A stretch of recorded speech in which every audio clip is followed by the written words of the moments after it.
You're watching The Wellness Hour, leader in medical news and information. I'm Randy Alvarez. Today's topic, advances in cataract surgery.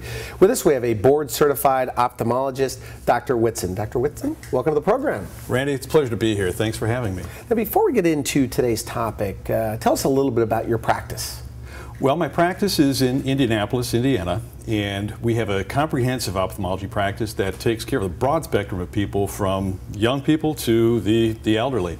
And we perform lots of different services for these folks. What kind of problems do you see, typically? Well, see anything from simple eye exams, needing glasses or contact lenses, all the way up to people with problems with cataract surgery, blurred vision, and other advanced surgical procedures like corneal transplants or even refractive surgery like LASIK. Okay, let's talk a little bit about your background. I mean, at one time, I guess you had the busiest corneal transplant practice in the country.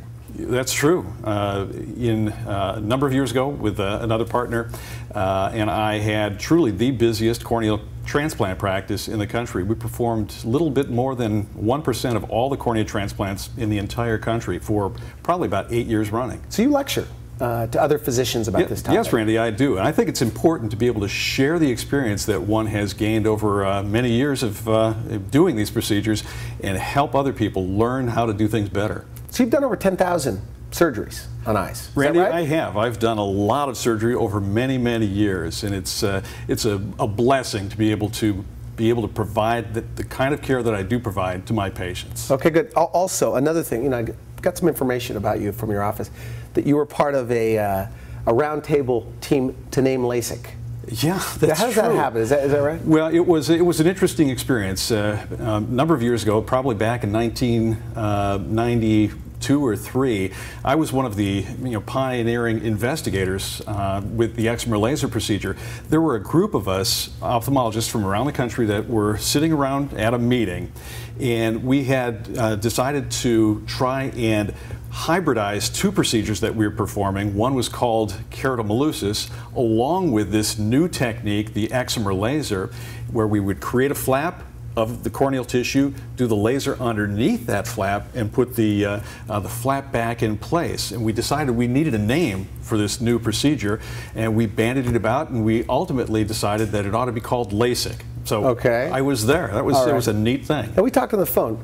Interesting career. You say this is like the best time, most rewarding time in your life as far as your career with ophthalmology. Tell me about that and the progression.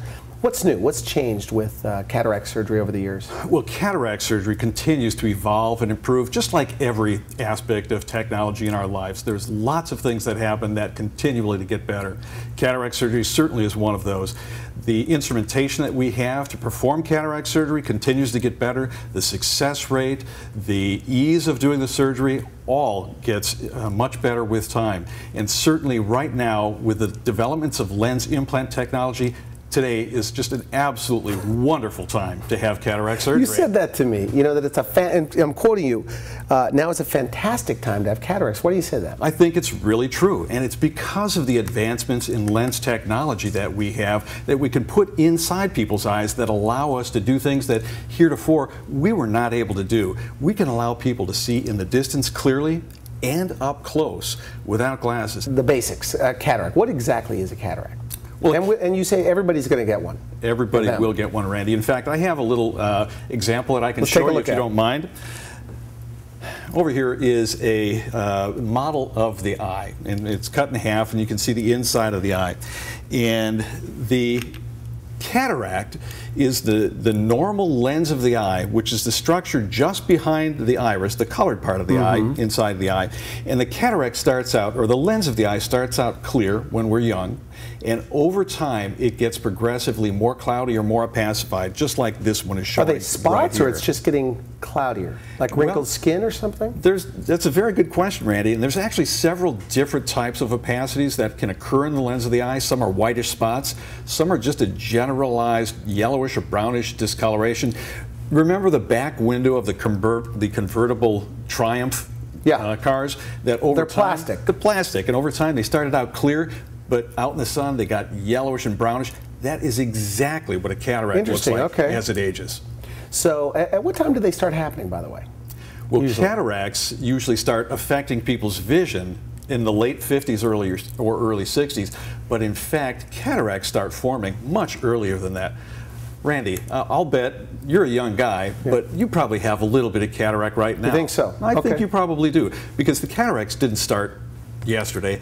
They started the day you were born. So they don't just start at 60, No. 65? They get diagnosed at about that age, but in fact, most people have a little bit of progressive lens opacification over time that develops and progressively causes their vision to get blurrier and blurrier. You say people wait too long to get cataract surgery. Well, elaborate on that. I think a lot of people do, and it's because of fear of not knowing what to expect, fear of maybe having somebody that they knew that might not have had the greatest result, or remembering what the surgery was like for their parents 30 years ago. Well, cataract surgery 30 years ago is not the cataract surgery even 10 today. years ago. It's that right? amazing the improvements that have occurred in technology, even over the last 10 years. The techniques are so refined, the success rates are so high, and the likelihood of having any kind of problem is really pretty small.